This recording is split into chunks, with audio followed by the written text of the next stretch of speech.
All right. So I guess now you understand what the plan was. Absolutely. At Colts Law, we talk Indianapolis Colts football. We're going to stick to what we know, fundamentals and technique, 1% better every day.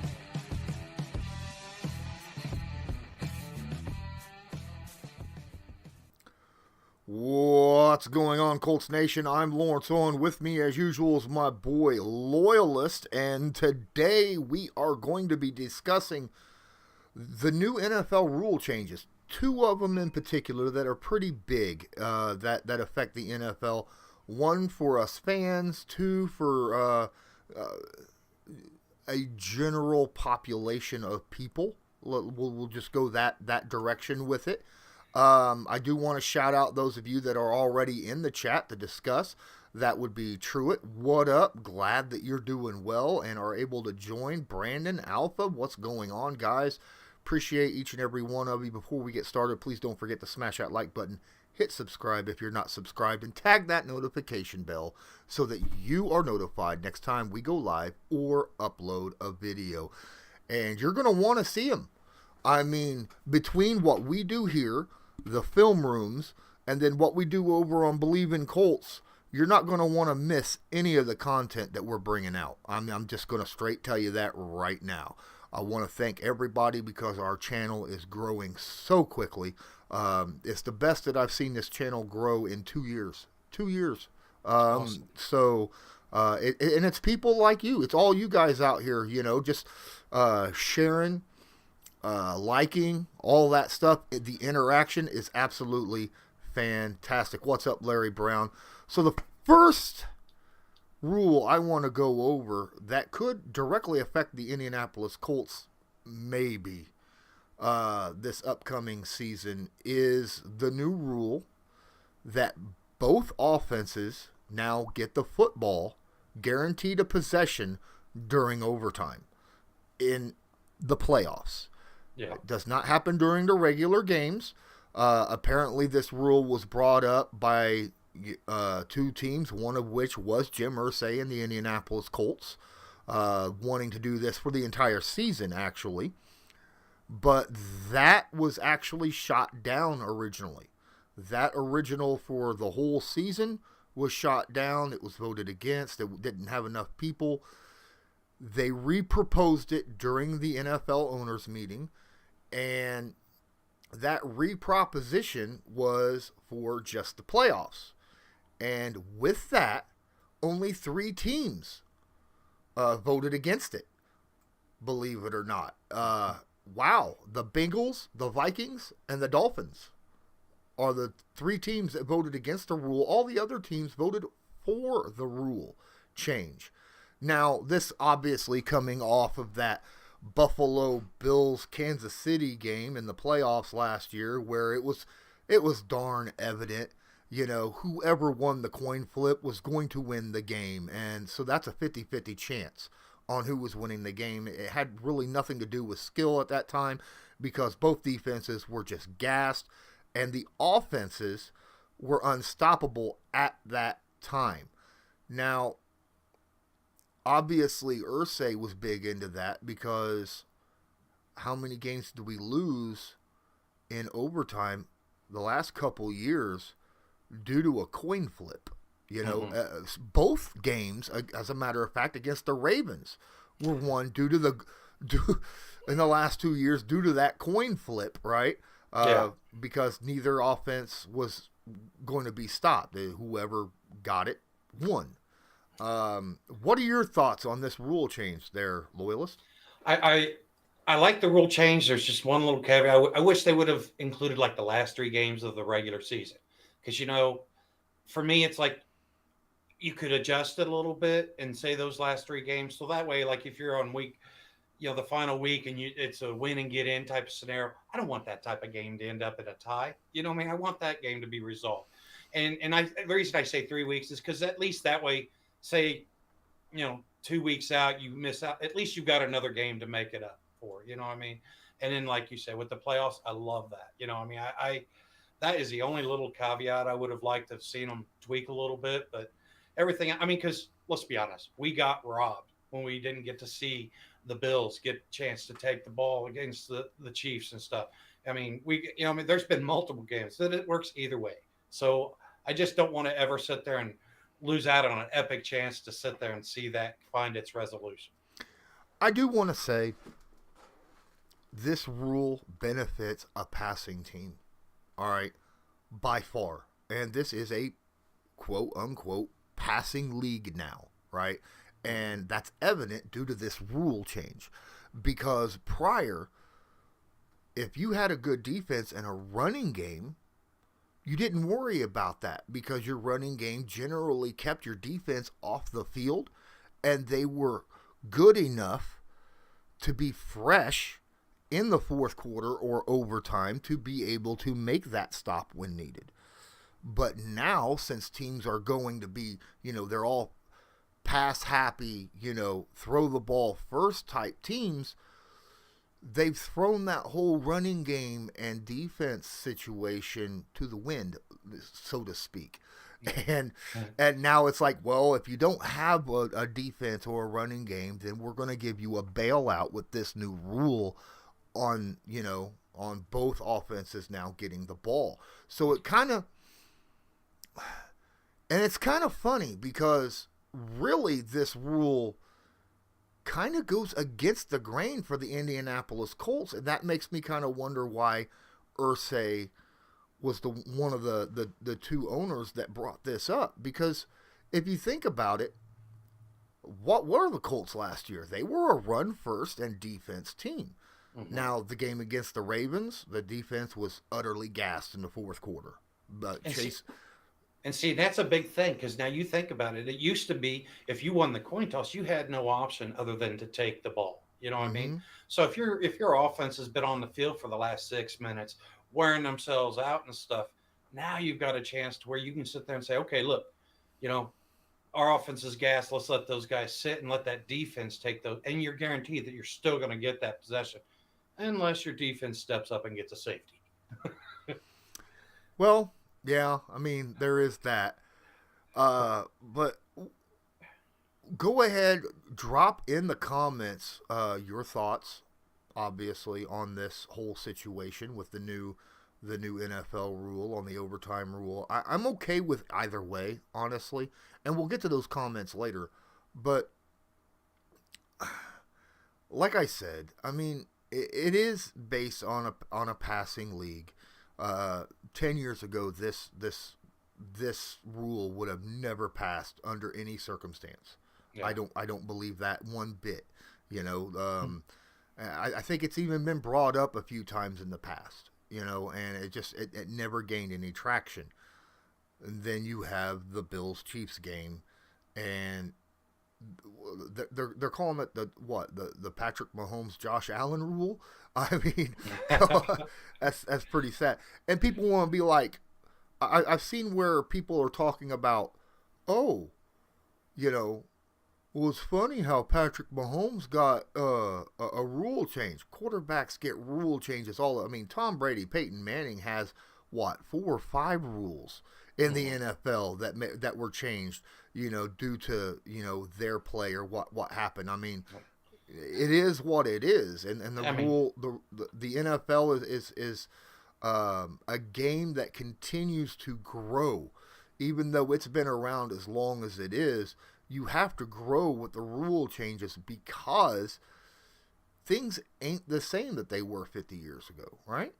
Oh, absolutely. And let's be honest. I mean, the Chiefs, they like a lot of their playoff games going into overtime. So they've been on both, on the winning side and the losing side of that. So I liked at least whenever it happened, Andy Reid still stayed solid with it and said, no, I like the way the rules are. A couple years ago, whenever he ended up getting bit for it, So like you said, I like the change because it does give everybody a chance, but I like the Vrabel's little thing, force the 2-point conversion, implement that, but then you start taking out the kickers out of the game. And so, like I said, it's sort of you can't make everybody happy, but let's just sit there and find where at least the most people get the say on the play. Absolutely. Now we're going to get into the second NFL rule change that affects like I said, a majority of people, or should I say, a minority of people, in the entire United States, not just the NFL, where it was a slight twist to the Rooney Rule, right? Okay. Whereas now, and it's got me a little bit confused, every team has to hire at least an assistant on the coaching side of the offense now, in the NFL, that of a minority, or, and here's a caveat, a female. Now, that's an interesting situation, where, you know, every team now has to have an offensive coach, assistant, or whatever, as a minority or a female. Now, the female thing kind of caught me by surprise when I read about it. I was like, really? I mean, I have nothing against female coaches at all, but, you know, it is... A lot of people will probably look at that and go, I don't understand that situation. At least I do. I don't have a problem with it, but I don't understand why there's a rule in that aspect, because it's not a big thing yet. It's just getting into the NFL. I'm all for equal rights. And it's not like, you know, the females out there playing the game. This is all about the mental aspect of coaching someone, and I'm sure any player out there in the NFL, doesn't matter what skin or sex that they are, you know, if they can make them a better player on the field, they're all for that. You know, I've talked to multiple ex-players over the last 2 weeks about that situation, and they all agree that it doesn't matter. If you make them a better player, if you could coach them up, they're all for it.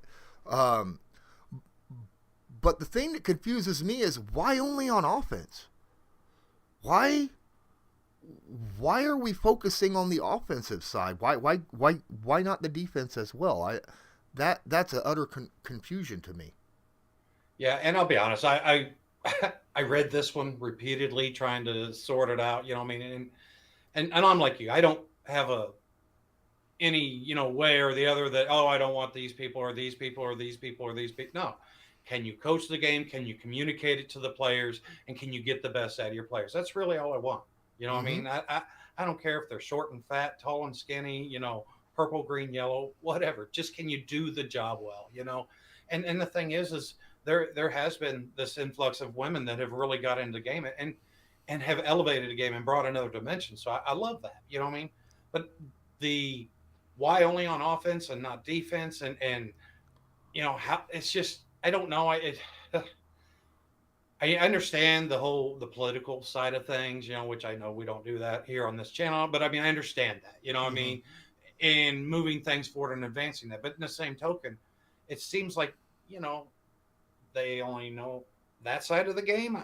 It's just, it doesn't make sense. I mean, you know, you sit there and I mean, one of the best ways I look at it is, if it's good here, it's good there, and let's make it just 100%, or not at all. Don't make it an issue at all. Just let it happen organically. Either way, I'm fine with it. But I just, like you said, I tried to figure out, and I honestly was going to ask you if I was misreading it until you just said that and stuff, because I was like, I don't understand, why is it that way?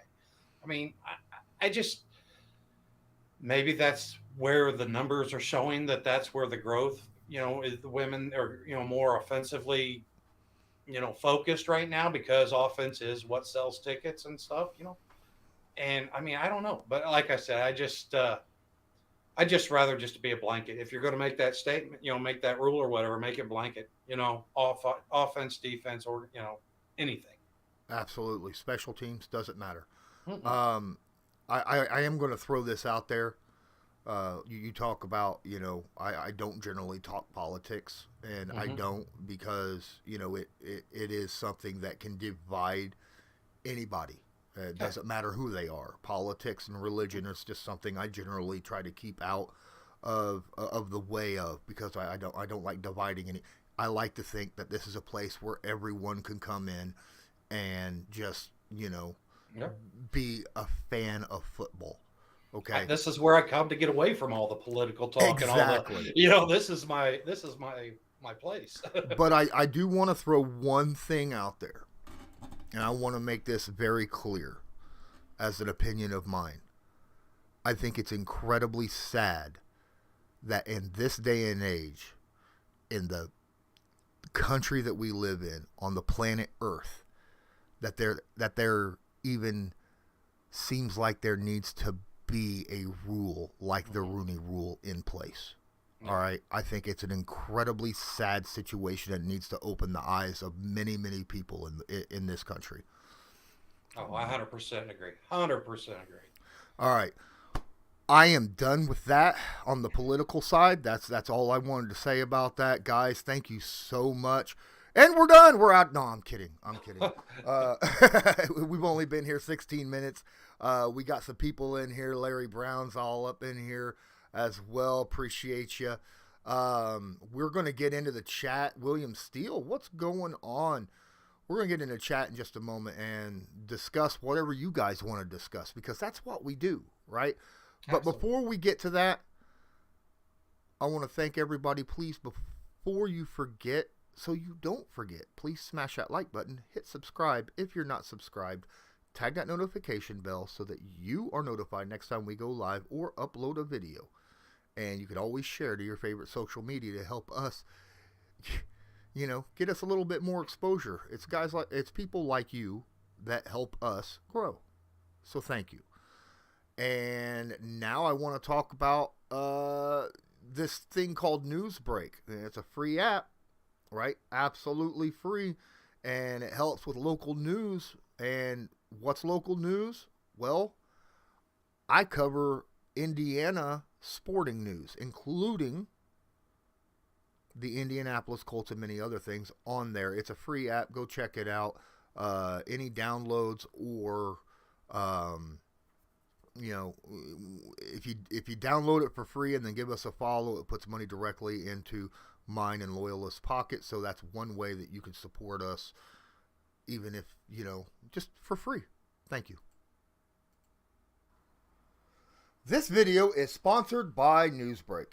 Newsbreak is an app used over 1.5 billion times a month by people just like you to get local news via articles or videos by those who are focused on that specific area. People like myself. Just use the link in the description of this video to download it. Then search a city, state, or someone specific, like myself, Colts Law. Then make sure to follow them so you'll get all the news fresh as it comes out. It's Thursday. Tonight is our Patreon-only live stream. Starts at 8 p.m. Eastern Standard Time. If you're a patron, you already know what you're getting into and what you're waiting on. If you're not a patron, you have no idea and you're missing out. It's only $5 a month. That's it. $5 a month. Less than a cup of coffee at your local coffee shop. And guys, with that Patreon, I'll tell you right now, this week, Lawrence with his Believe and stuff, and he puts it on to the channel and stuff. With Patreon, we get the behind the scenes or the getting the setup and hearing the conversations. I think it was like 16, 18 extra minutes worth of content that, So these are, and I'm telling you right now, there's nothing better than sitting there listening to Gerard Powers and Darius Butler sit there and chop it up, And it's worth it, guys. That alone is worth it.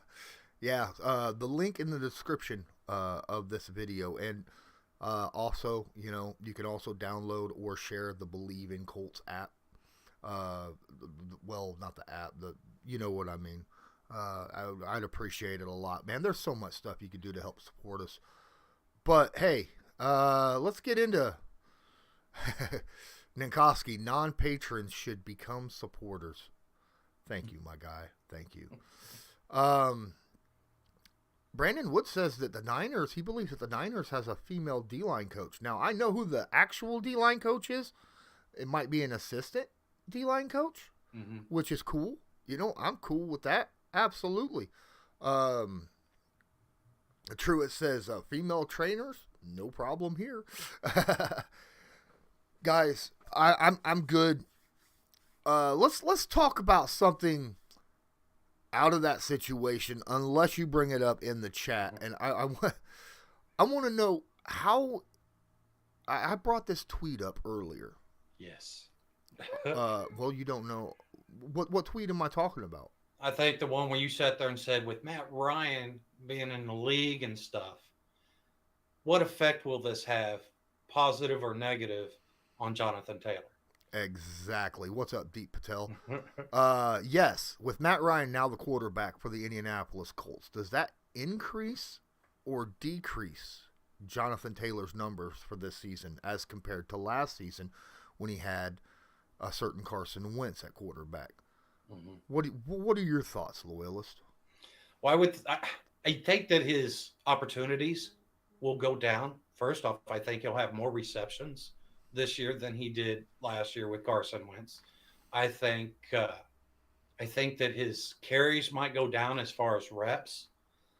But the thing is these reps are going to be in, the box isn't always going to be loaded now because everybody's got to worry about Matt Ryan and dissecting them and getting them, so Matt Ryan, I feel like, is just going to really put JT in a position to succeed the best. Okay. I sit there and think his yards per carry will probably go up. So I don't know that we'll see a big drop off as his total yards, because I think the opportunities will go down, but the yards will go up. Really?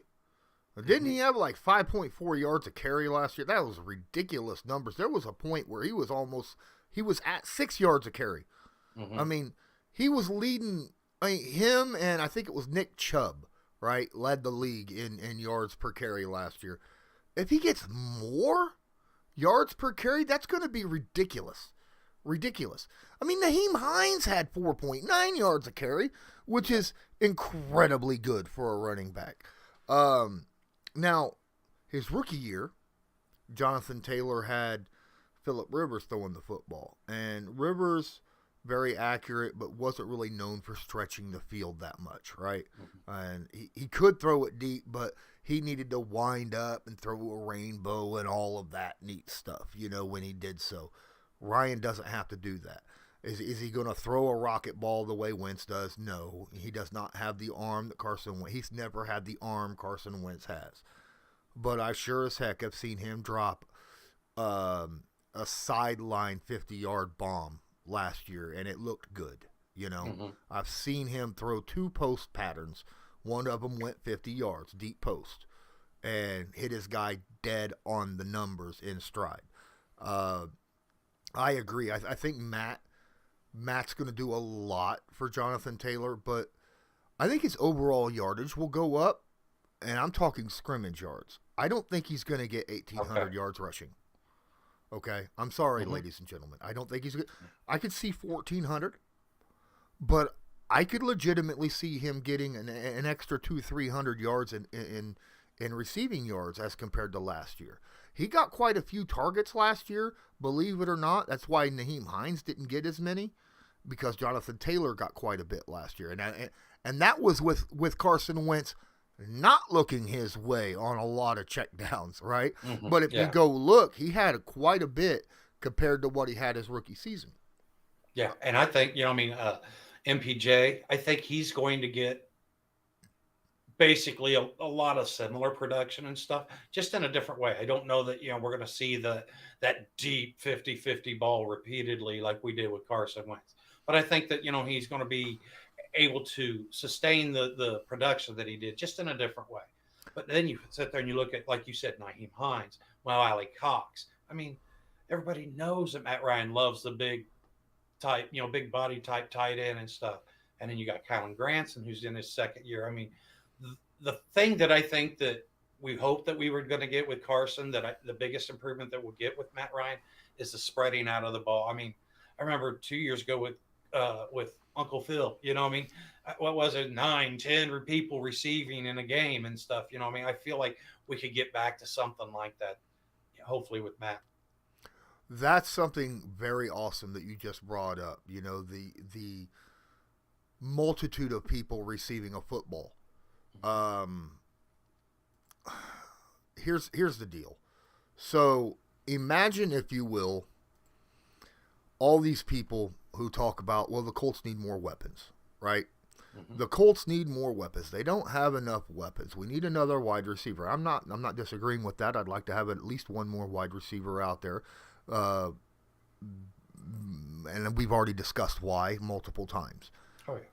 But with Matt Ryan on the field, you talked about it. He's going to distribute that ball to whoever is open at the time. He's used to playing with guys who, where he has limited options like last year. And he's going to distribute that football to whoever happens to be open at the time. He'll take that 5-yard check down.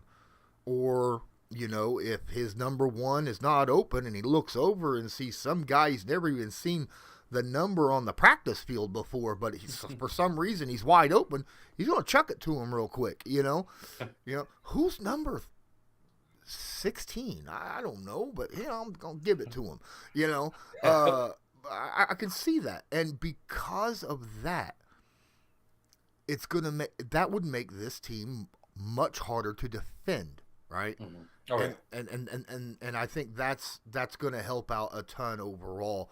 Whereas last year, teams just had to really double down on Michael Pittman Jr. and then load the box. That's exactly all you had to do to beat the Colts.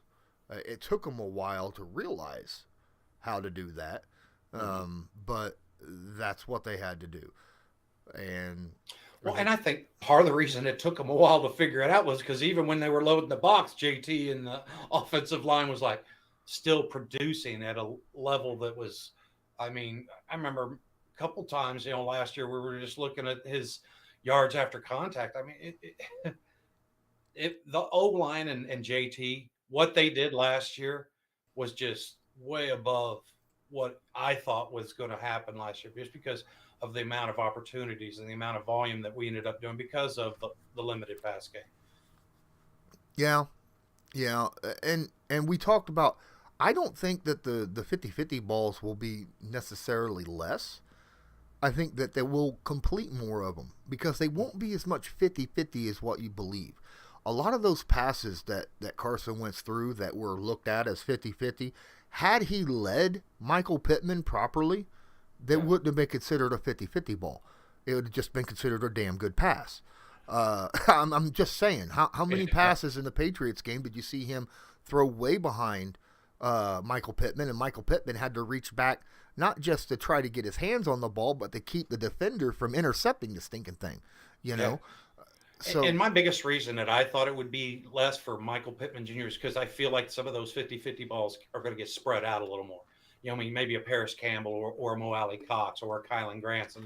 That's where I agree. I think the down the field passing is still going to be an option. I just don't think it's going to be MPJ centric like it was a lot last year.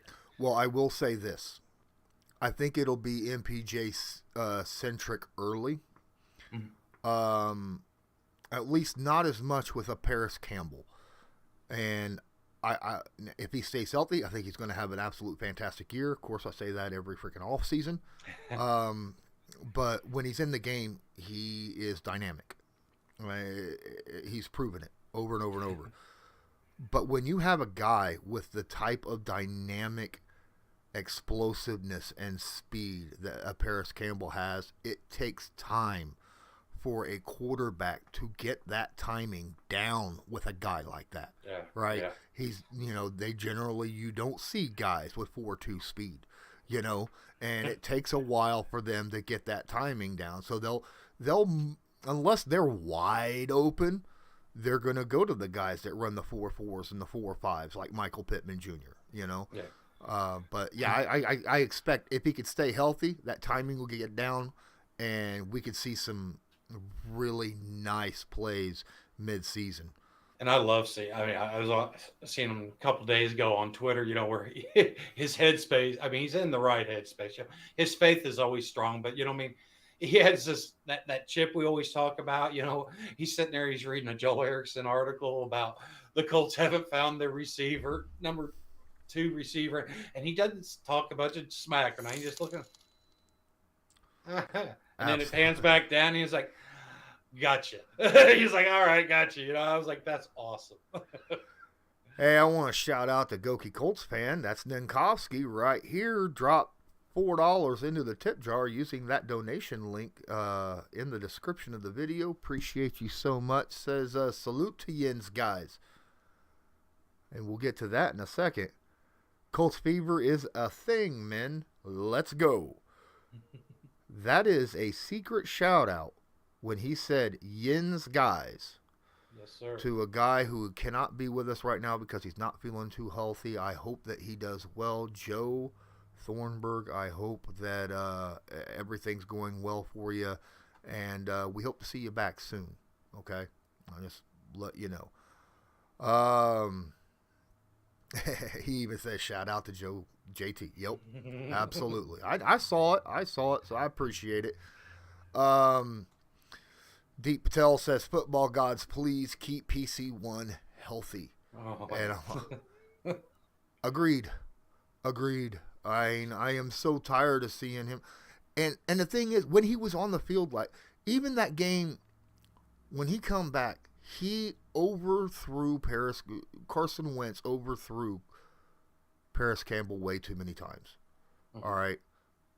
And that was because he didn't have his timing right.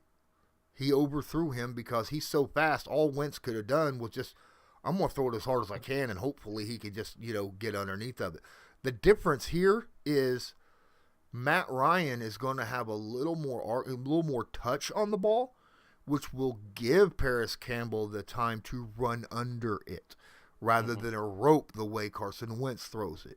So that's why I think that Ryan will have a better chance of getting that timing down with a Paris Campbell than he will, than what we saw last year with Carson Wentz.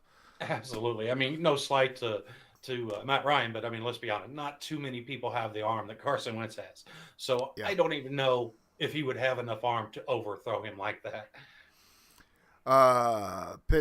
Larry Brown says, I think Pittman Jr. is going to love catching passes from Matt Ryan. He absolutely will.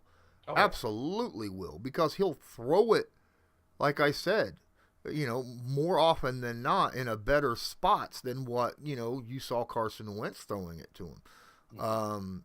That one should have been an interception, and Michael Pittman Jr. made maybe the best highlight play in the NFL, where he mossed dude, like jumped completely over him, reached down, grabbed it, and it was in the breadbasket of the defender, right? Yeah. And he just reached around over the top, grabbed the football, brought it in, turned around, walked into the end zone for a touchdown. I think, where was that? Was that San Francisco? Or was that? I don't remember Miami? Which game. I know the play, but I just don't remember. Yeah, but I mean, come on, in that situation, that was a terribly underthrown football, right? Mm-hmm. And it's just not well placed. Colts Cut jumps in here, says, and Matt isn't afraid to throw the stinking ball away.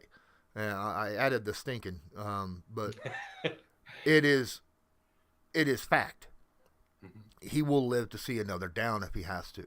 You're never going to see this, where he's switching hands with the football and be like, there's somebody over this way, I'll pitch it out that way like that, left-handed and with my eyes closed and on one foot with, my left butt cheek already touching the ground. No, it ain't going to happen that way. Yeah. Another thing is with Matt Ryan, and that spread out attack, like I said, that, hitting Naheem Hines, hitting JT, that also helps the receivers and stuff when they're trying to set up blocks and stuff for JT. When, because now these guys are not looking at this receiver as, okay, he's going to block me here. Now they're like, okay, I got to cover this guy and I got to keep on this guy's hip or whatever. And that just makes it easier for now, the receivers and stuff to set up their blocks. And that's where, once again, we know how JT, he finds those little crevices where the receivers are holding that block for that extra heartbeat, and all of a sudden, see you later, 80 yards and dust in a cloud. Yeah, I mean, that is something else. When you're running screenplays, it's all about ball placement, because screenplays is about how quickly you can go from catch and burst, right? That's what a screenplay is, catch and burst. And if you're throwing the ball hard and right at him where he has to turn all the way around or behind him, then you know how difficult that is to do that and then turn and burst forward. Mm-hmm. Whereas if you throw the ball a little bit in front of him, you could already be having that momentum moving forward as you catch the football and then full speed ahead, and Jonathan Taylor and Naheem Hines, both of those guys, could take a play like that 80, 90 yards, I was going to say, see more of those a la Ravens last year with JT, Exactly. See a few more of those plays. Yep. Deep Patel, I will say this, Law and Loyalist, if Paris Campbell can't start at least 8 or 9 games for us, then I think we don't extend him because he's on the yes, this is his 4th year of his rookie contract. Yeah, he's going to have to prove that he can stay healthy if he wants to be on the team next year. And that's just all there is to it. Not just stay healthy, but he's going to have to stay healthy and produce. That's the whole situation.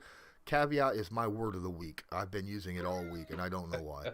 But it is as much as he's missed, he's going to have to prove that he's worth keeping around. Yeah, and I'll be honest, I don't know that 8 or 9 games. I mean, I respect the opinion, but I'm just not sure that 8 or 9 I'm looking at 8 or 9 like games 14. get that. Yeah. I'm looking at more along lines of 13 or 14 games in a 17-game season. And I don't think he has to have 1,000 yards receiving. If he could get at least 13 games in, and he could push somewhere between 600 and 800 yards, I think he'll probably get a 1-year extension to see if he can't prove it a second year. You know what I mean? And then you prove it too. Now we're getting a little bit ahead of ourselves, and making assumptions. But yeah, I think that's probably that limit. And you got to be good all around. You got to be able to stay on the field. You got to be able to produce when your number's called, and you can't drop balls. You can't miss badly in blocks. Because we all know the Colts really, really rely and focus heavily on run blocking, even at the wide receiver position. So, and a massive opportunity for Paris is, if he's healthy during the playoffs and puts together some good quality games, like you said, not, but I mean, if he can sit there 5 catches for 60 yards or something, and produce at that playoff level, I think that'll go a long way as well. Yep. I do believe so as well. Guys, it's been almost 40 minutes now. I guess not a lot of people were interested in the subject matter that I had posted for this stream, but I appreciate you guys coming in, the 13 of you that are in here. What's up, Just Plain folks? Appreciate you being in here. Something else that we didn't mention is last year they had implemented the kicking formation rule and stuff, and they'd sit there and tried it out and stuff. Well, now they've adopted it and made that part of the permanent, so now where the people get the lineup and stuff, and it's trying to create a more balanced competition without having to put these guys in harm's way quite as much. And so now they've adopted that rule, permanently. And I think that's going to be something that as these teams have another year with this rule and stuff, I can see them, the Bill Belichick's and stuff, I can see them finding little nuances, the Bubba Patrons, and figuring out how to exploit that to its maximum abilities. Oh, well, yeah. And that's going to happen every year with every rule change that, people are going to try to do stuff to maximize that situation. Oh, my goodness. I don't know what it is, but my sinuses just hit me like a brick wall. It's like right here. Ooh, that's fun to deal with, isn't it? Yeah, so hopefully we had a comment earlier about it would be nice not to be a wild card, but to actually win the division. And we had talked, and it was reported, that, Jim Irsay is tired of quote unquote getting our asses kicked by Tennessee. Yeah. Okay. and he's really put that out there. As much as that Jacksonville game hurt, he's just as ticked off that we can't beat Tennessee and haven't been able to beat them, for a little while. And I understand that. I mean, there are divisional rivals, and he owned them, as the owner, of the Colts. He owned them for so long, and now, we keep getting our butts kicked, and he got tired of it. Yeah. Yeah. So I agree with you, Mr. Ursay. I agree with you.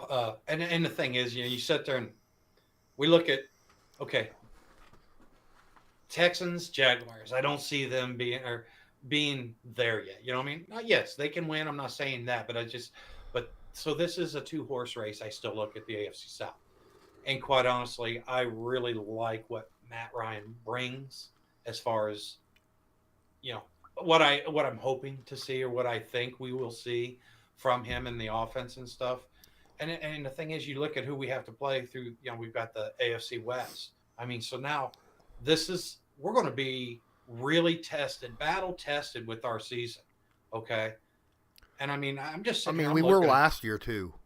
Yeah. I mean, but, and we sort of seen, where that battle testing, this year, I think that we're more experienced. We're going to be more prepared. And like I said, I think that just playing in the AFC alone has to bring a heightened level of intensity, I would think, this year, just because of the shift in balance being so massive. Yeah, I'm tired of, and I'm going to straight say this. I'm tired of playing good teams tough and then going and playing the teams you should be and playing like crap. Okay? I'm sick of it. This wasn't just a last year thing. It's been the last few years where we've seen that. Last year specifically, where we would, toe to toe with the Rams, the Buccaneers, the Cardinals, the San Francisco, New England, Buffalo, the Ravens. We played all those good teams hard nosed. And some we won, some we lost, but we played everyone. We were never out of any of those games. The Tampa Bay situation. Now, we played the Texans, and we blew them out of the water both games. But we got swept by the Jaguars? I mean, come on. Yeah. We beat Miami, but I feel like we should have beat them by a lot more. That first week against Seattle, how did Seattle finish the season again? Oh yeah, like crap, and we got our asses handed to us by them. I'm done with this. Come out and play with the right intensity from the get-go. Don't go into a game thinking that, all right, we got this. All right. You go into every game going, all right, this is a playoff caliber team. You look at every team as a playoff caliber team because it's the NFL. And it's that whole any given Sunday thing. Yeah. And don't take any game for granted, period. Yeah, let's make them first weeks tone setters instead of things that we have to atone for. I mean, let's get a winning record and go into week 3. I'm not asking for about 2-1. Give me 2-1 going into week 3 or week 4. Yeah, just honestly, just win week 1. Win week 1. Okay, that would just be an absolute fantastic situation. Guys, again, real quick. You got a man cave, or if you're a girl, do you have a girl cave? Do you love the Colts? You have a favorite player, whether it's on the Colts or on a different team, whatnot? Man, go check out the Backroom Collection. They got a lot of stuff that could really liven up your living space. This channel is proudly sponsored by the Backroom Collection. They do beautiful sports canvas art with football, basketball, baseball, and other sports themes. Special orders are accepted and autograph pieces are available. Many Indianapolis Colts signed pieces will be available beginning in November. Just use your discount code CL10 to purchase the pieces you want to spice up your living area. That's CL10. Make sure to check out the Colts Law merch shop. The link is in the description of this video. There are a ton of high quality, reasonably priced items there that you can choose from. And all you got to do is just click one button and you can go and check out all these great merchandise items. Deep Patel, do me a favor. Don't tell Defo that you would like to have him stuck in your basement. I wasn't going to say it, but I was just like... That's right. But I get you. Yeah, that's awesome. Yeah, Defoe's awesome. He's my favorite current Colts player. My favorite from the past, Dwight Freeney. I love defensive guys. Okay, now don't get me wrong. My favorite offensive player is not Peyton Manning. I was asked this yesterday on Facebook instant message. My favorite offensive player for the Colts was not Peyton Manning. Was not Andrew Luck. It was Marvin freaking Harrison, because you knew anytime the ball was thrown in his general direction, you was about to get a highlight and get a schooling on how to catch a football. I loved Marvin Harrison as a football player. Who was your guy on offense and defense that you just loved watching? You know, my defensive guy has been Robert Mathis. Has been and will always be. That dude, he did everything at the right way and nothing was given to him. I love that side of, you know, I mean, and he passes it forward too. I mean, anyhow, Robert Mathis, sorry about that. And then my offense guy is Edgerrin James. I really like how Edgerrin was just, I mean, I was heartbroken that we got rid of him and then boom, we win the Super Bowl, but I liked how the Colts handled it. But Edgerrin James was the first running back for me that actually made me think, do you re-sign these guys to another contract? You know, he was the one that really drove the offense whenever Peyton Manning was having an off day. He was always that massive security blanket that just kept this offense humming whenever Peyton Manning or the receiving corps wasn't quite performing like they normally do. Well, yeah, I mean, you look at a guy who was consistently getting between 1,300 and 1,600 yards on the ground, on the ground, year after year after year after year. That's security right there. What's up, Shreyless? Appreciate you being here. He says Harrison. Larry Brown says it's going to be fun to watch Buckner and Yannick and Ngakwe this season. Ain't that the right? Shrey says that I heard you call out Harrison a few times in backyard games. Well, I mean, yeah. Shreyless says Folk and Sanders. There you go.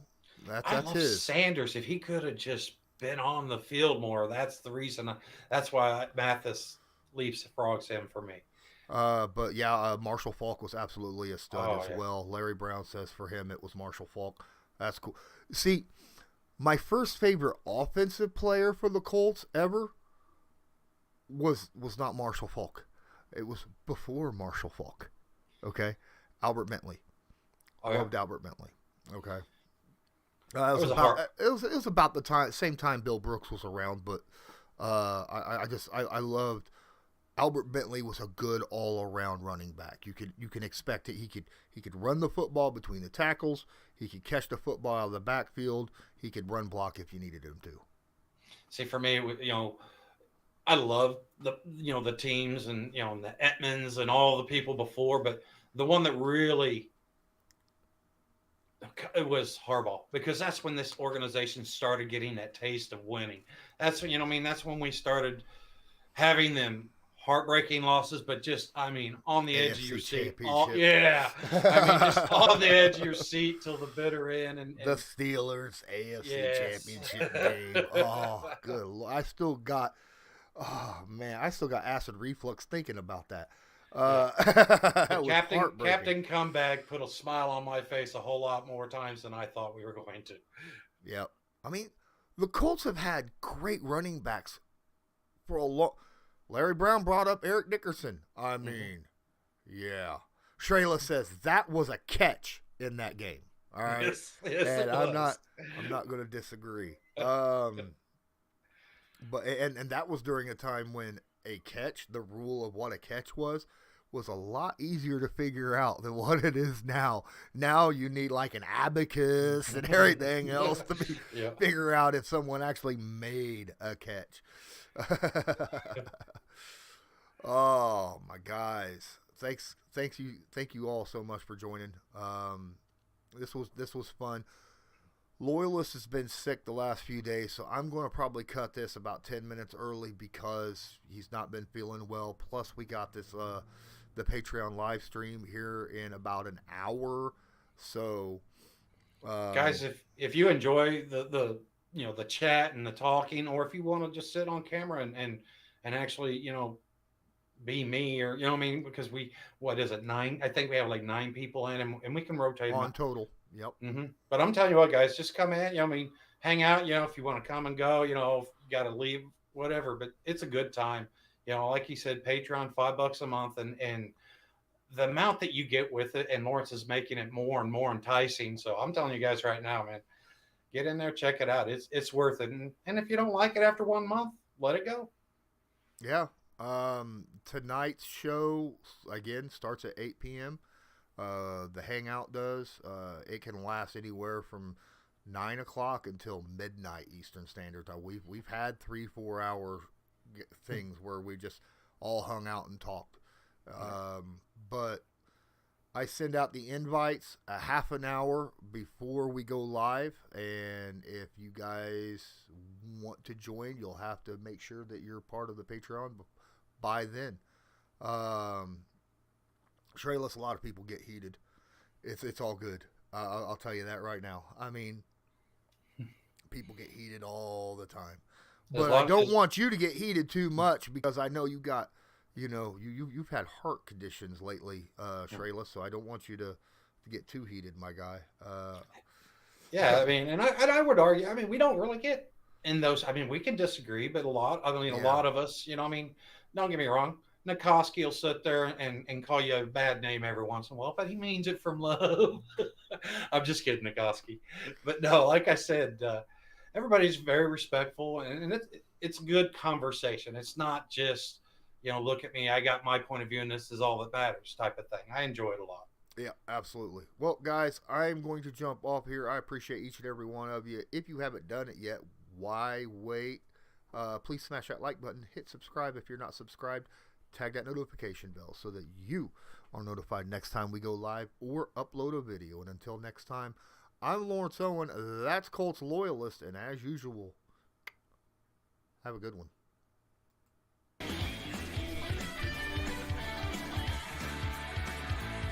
Just because a player's not a household name doesn't mean we can't make him a household name.